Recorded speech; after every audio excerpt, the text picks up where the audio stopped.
Yo. What advice would you have for someone who's wanting to start a business in college, but who works like to head into school? Yeah, so my advice for somebody who wants to start a business in college is, and this is really bad advice, but it's what works for me, and it depends. First of all, it depends on how entrepreneurial you are. If you need college to get that diploma and those skills to get your job that you want more than anything in the world, my advice is not for you. But if you're entrepreneurial and you're even thinking about starting a business in college, well then my advice is to get D's on just pass and spend every minute on your business.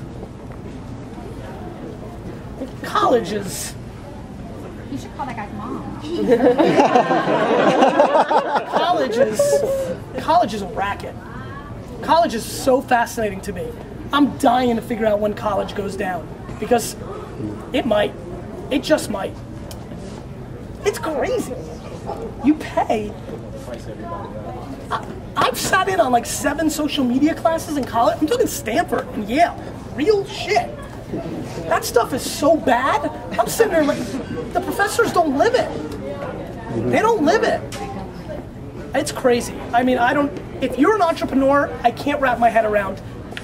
Instead of college and paying, you can go and intern with legit people in a day and age where you can email or do a video and get a Mark Cuban or a Jeff Bezos or a Tony Hsieh or a Kevin Rose or Mark Zuckerberg's attention by doing something crazy, and then go work with them.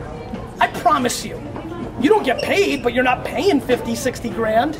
And what you learn in that summer, I mean, we had interns at VaynerMedia this year from Darden and Harvard, and they're emailing me every day like, this sucks. I'm like all scared of their parents are gonna kill me because they're like disgusted with going back because they recognize what they learned in 90 days.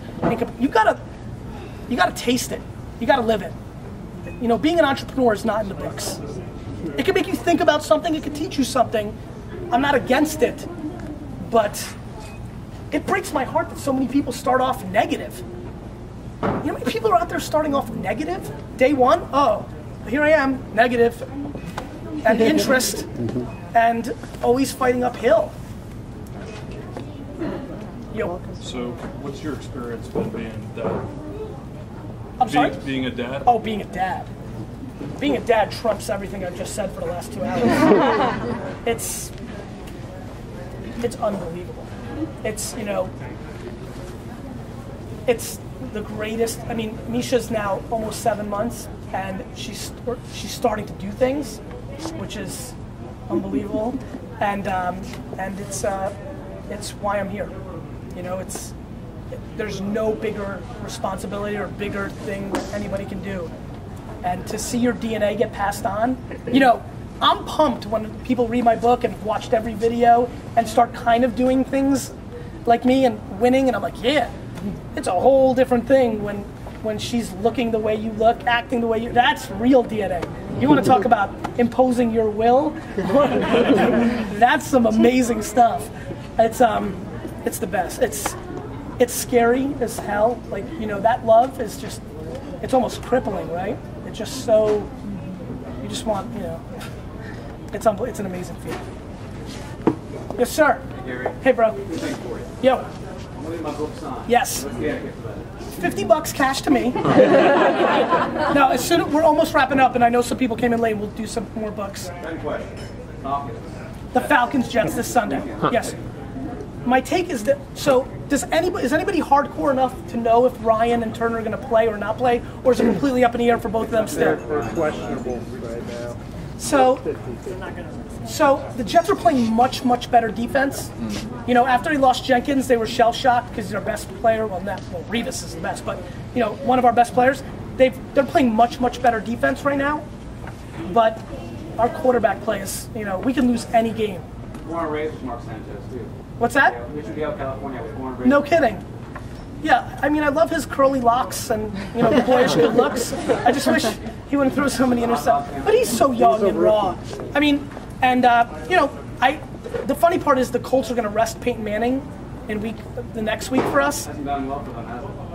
No, well, it did the year they won the Super Bowl. So, but it hasn't last year or whatever. And then the Bengals might rest. We have a very weird thing going on, right? We really need to beat the Falcons. Because if we do, the last 2 games for us, we might be playing backup quarterbacks. We could sneak in. So if the Falcons beat us this Sunday, I can promise you that I will hate every one of you. and right after this, I'm going to the stadium. I'm going to try to jinx it. So I actually think the Falcons have a very good chance of winning. The Jets have always lost this kind of game coming up, right? Like the next 2 weeks are backup quarterbacks.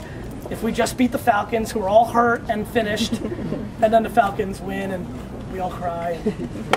It's the same script every year. Well, give a pat to Mott. I will, man. Thank you. Mott's getting a lot of love. Freaking Mott. Cool, man. Thanks for coming.